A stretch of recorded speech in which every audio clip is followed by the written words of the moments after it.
Bonjour, professeur Stéphane De Witt. Donc vous êtes chef de service en maladies infectieuses au CHU Saint-Pierre et vous avez travaillé notamment pendant près de 40 ans déjà sur le VIH. Première chose, peut-être d'abord un tour des chiffres aujourd'hui du sida en Belgique. Est-ce que on est toujours sur une courbe descendante? La courbe descendante s'est confirmée et c'est peut-être même un petit peu amplifié pour les données 2020. Alors bien sûr, il faut interpréter ces chiffres avec prudence. Ben, le Elle fait est de qu'elle quelle, elle est de quelle, elle est de quelle ampleur cette chute? environ 20% de diminution, ce qui nous met à un peu plus de 2 diagnostics par jour aujourd'hui. Il y a quelques années, on était à 3, voire plus nouveaux diagnostics par jour. Donc clairement, il y a une diminution, mais ça n'est pas spécifique à 2020, c'était déjà présent auparavant.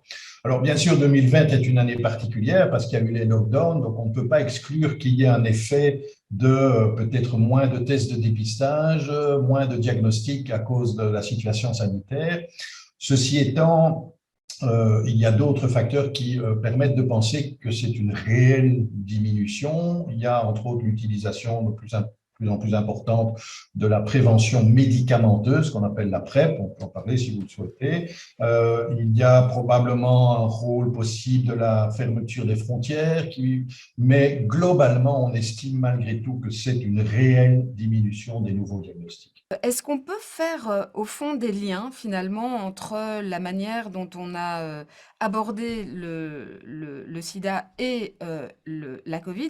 Par exemple, en termes de traitement. On a trouvé rapidement un vaccin pour la Covid. On est toujours en train de le chercher, ça fait, plus de 40 ans qu'on le cherche pour le sida. Absolument, absolument. Et c'est une remarque qu'on entend très souvent, hein. Comment se fait-il qu'on ait trouvé si vite pour le SARS-CoV-2 et pas pour le VIH? Alors, les raisons sont très claires. Ce n'est certainement pas par manque de moyens. Les moyens qui ont été mis jusqu'à présent pour le développement du vaccin SIDA sont largement supérieurs à ce qui était nécessaire pour trouver les vaccins contre le SARS-CoV-2. Non, le VIH, il a des caractéristiques propres qui font que le développement d'un vaccin est extrêmement difficile.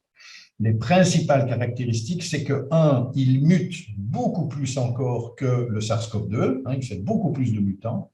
La deuxième caractéristique, c'est que la cible du VIH, c'est précisément l'immunité. Ce sont précisément les cellules qui sont censées réagir au vaccin pour nous protéger contre le VIH. Et donc, il s'attaque directement aux défenseurs que nous mettons en place.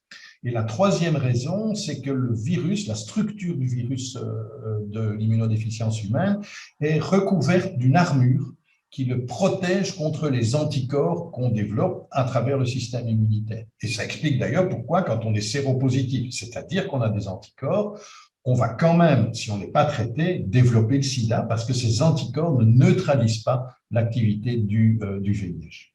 Alors néanmoins, des traitements ont été développés.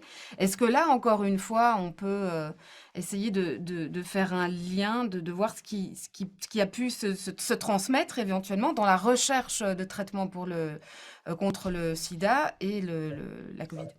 Je pense que ça, c'est un aspect vraiment important. Le sida a été évidemment le déclencheur d'un formidable effort de recherche au niveau thérapeutique, puisque on s'est rapidement rendu compte que le vaccin était pour le moment inaccessible.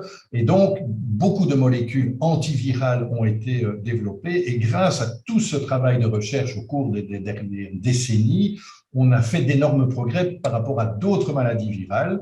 On peut citer l'hépatite C. Si l'hépatite C est aujourd'hui une maladie qu'on peut guérir, dans quasi 100% des cas, c'est parce que les médicaments contre l'hépatite C s'inspirent de la recherche contre le VIH. Même chose dans le développement récent des médicaments contre le SARS-CoV-2, c'est clairement des médicaments qui ont des modes d'action tout à fait similaires à tout ce qu'on a développé contre le VIH. Donc ça, on peut dire que c'est un effet collatéral positif de tous les progrès qu'a permis l'épidémie VIH. Dernière chose, professeur De Witt, vous avez-vous vécu, les débuts du sida puisque vous travaillez sur la question depuis près de 40 ans? Comment est-ce que vous avez vécu, cette période-là et puis celle d'aujourd'hui où on a connu, bah, les débuts du coronavirus chez nous?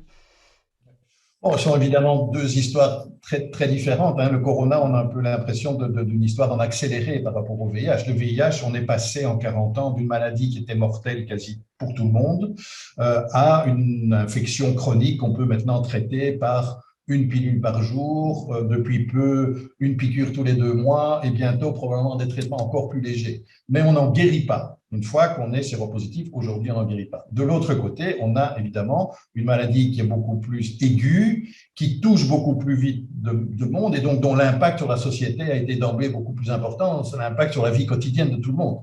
Ce n'est pas la même chose que le VIH. Donc ce sont deux histoires où il y a des points de rencontre, des parallélismes, mais dont la dynamique est quand même fondamentalement différente. Merci, professeur Stéphane De Witt. Je rappelle que vous êtes chef de service du service de maladies infectieuses au CHU Saint-Pierre. Bonne journée.